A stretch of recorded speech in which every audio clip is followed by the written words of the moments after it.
So there we pretty much have it. I'm still in two minds about the harmonist on the right hand side, whether that should be the tuner. We'll see, but that's it pretty much. It gives me a little space here to do whatever I need to. I've got the wireless smooth hound in there. One issue that I had is that the one spot is they're all center negative polarity power supplies, so it came with this thing which reverses the polarity, so it's center positive. It's the only downside to the smooth hound. Other than that, it's absolutely great. It wouldn't run off a daisy chain though, just because you've got opposing polarities there, so that was creating a lot of noise, so I just put it in its own isolated output from the one spot. So the one spot's going underneath once I drill the back bit for the power supply there, the little IEC cable. There's an XLR out there nicely, and then obviously power out there, power in there. If I don't want to use a smooth hound for like rehearsals and stuff like that, I just go straight in there so I can take the sides input out, and that's it.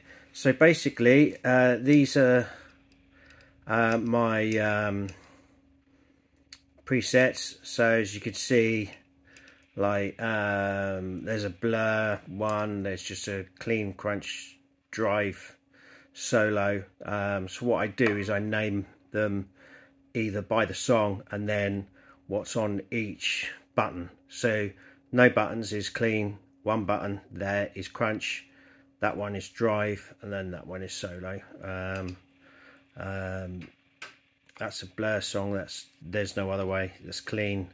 There's an organ-ish sound in there, which I use the overtone sound from the GT core in there, and then obviously the solo, which has got reverse delay on it. She bangs the drums, it's just one input, one setting all the way through, so that's all right. Richard III, I haven't set up the names on that one, but this makes it, I love this part of it. This is the greatest bit of it.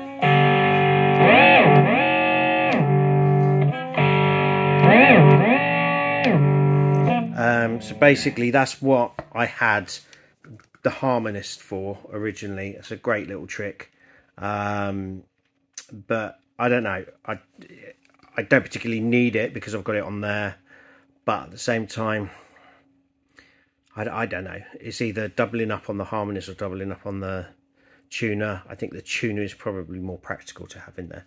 Anyway, Kasabian, there's a crunch, there's a drive, and there's a slicer sound, so you get that sound during the breaks that they have. Brimfish full of Asher, got a sitar sound on there, just Radiohead. In the Meantime, Common People, a little organ sound in there again, Suede, intro, verse and solo, Unbelievable, crunch, drive, and then slicer sound for like the verses and stuff to make it kind of like almost like a sequencer, keyboard sequencer kind of thing. Obviously crudely put up and down on there. These are, what's it called, glow in the dark sellotape, really good, so you can see what you're doing in the dark. Brilliant. That's about it really. Yeah, there we go. The sound's coming through, so that's the main thing. It's not got, there's not a lot of noise coming from it. I'm going to go from here to just an amp in front of me.